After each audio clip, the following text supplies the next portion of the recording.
Some people have been bullied. Some people are just stressed out. Some people are insecure. Some people are fat and overweight. I call myself fat because I was fat. And people don't want to do that. They want to say, oh, don't call yourself fat.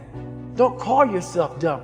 If you're not real and raw with who the f you are, nothing's going to change. In this nice new world that we live in, we want to hear, you're just a little big. No, man, you might be fat. We surround ourselves around people that make us feel great. They tell us what we want to hear. The second we put ourselves amongst the uncommon people, we don't like that feeling.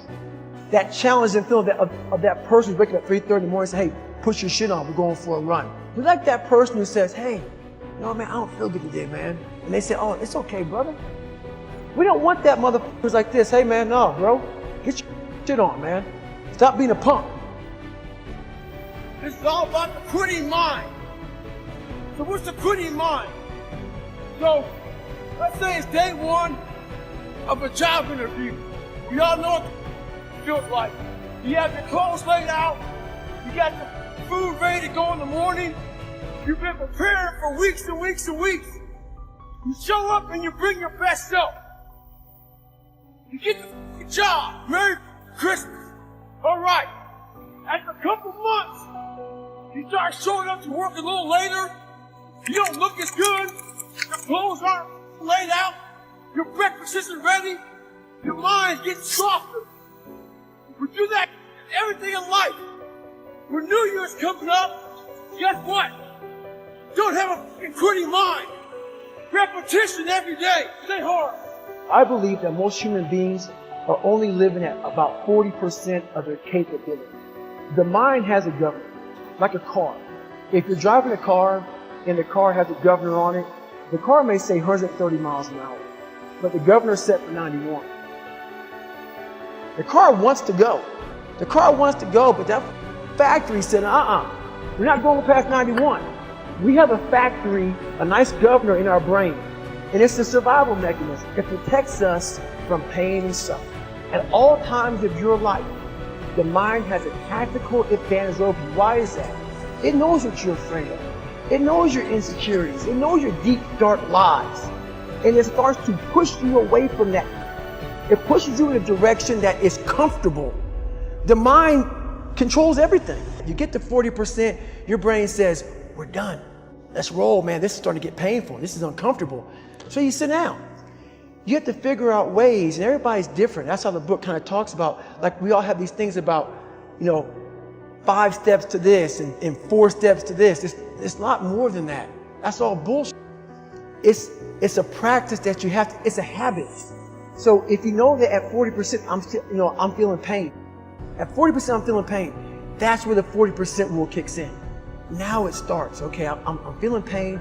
My mind's saying it's saying get out of here, run, flee. The fight or flight kicks in. Okay, we're done. We're not good enough. It starts telling you all these things. You start to believe it because the mind controls all. This is the time where you have to gain control back of your mind. It's okay. Let me see if I can go 45%. And once you start giving yourself more and more hope and start realizing, okay, the mind starts to be, okay, what are you doing? We're supposed to be going right and you're going left. You start then controlling your mind. Start finding more in yourself. And then it goes from 40% to a lot further than that. But that's the start of it though. Get to the spot where your mind is saying stop. Wherever that is, you gotta get there first. And then that's when that starts to work for you. You gotta control yourself in that moment. Well, it's that time of year again. We start to feel real happy. Why? Because we're not going to work. If you believe in Santa Claus and you celebrate Christmas, you're looking forward to Santa Claus coming down the chimney and giving you some presents.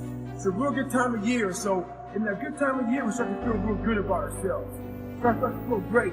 So we start making promises to ourselves about, hey, I'm going to lose some weight. I'm going to be better in school. I'm going to be better here, be better there. Guess what happens? The real Merry Christmas happens. And all of that noise is gone. It's quiet. And it's you against you. And now all those endorphins are gone. And what promise you made about getting up early and getting after it to go lose weight, study harder, guess what? It's a lot harder now. That repetition becomes a lot harder now. So a lot of us can't do things on our own. So find somebody in your life. So when you throw that towel in, they throw that motherfucker back at you and say you're not done yet. How are you going to feel when you accomplish this goal coming from that place? Coming from the fucking hell you came from.